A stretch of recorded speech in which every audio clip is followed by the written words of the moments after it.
সৌম্য সরকারকে বাদ দিয়ে কেন তানজিদ হাসান তামিমকে নেওয়া হলো একাদশে?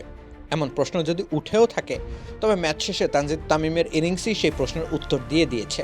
আধুনিক ওয়ানডে ক্রিকেটের যে দূরত্বে বাংলাদেশ পেছনের দিকে অবস্থান করছে, সেই দূরত্ব ঘোচানোর একমাত্র কারিগর হতে পারেন তরুণ এই ব্যাটার। সে কারণেই ওয়ানডে দলে তার অন্তর্ভুক্তি।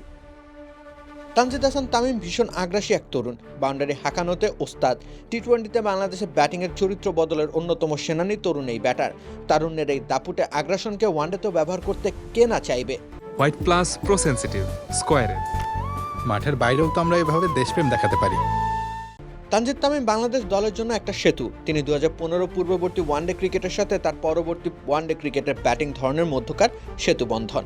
তিনি টি-20 ক্রিকেটের সেই ফ্লাইং স্টার্ট ওয়ানডেতেও এনে দিতে সক্ষম।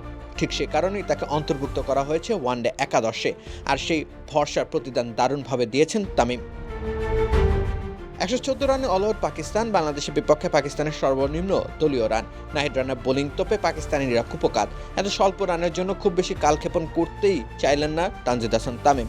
দ্রুতই ম্যাচ জেতার সমস্ত বন্দোবস্ত করে ফেললেন বাঁহাতি এই ব্যাটার।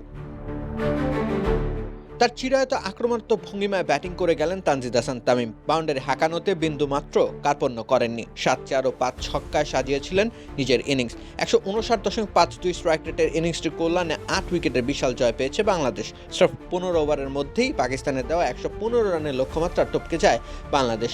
যা সম্ভব হয়েছে তানজিদ হাসান তামিমের 42 বলে খেলা অপরাজিত 67 রানের ইনিংসটির কল্যাণে। রাকিব হোসেন রুম্মান, খেলা 71।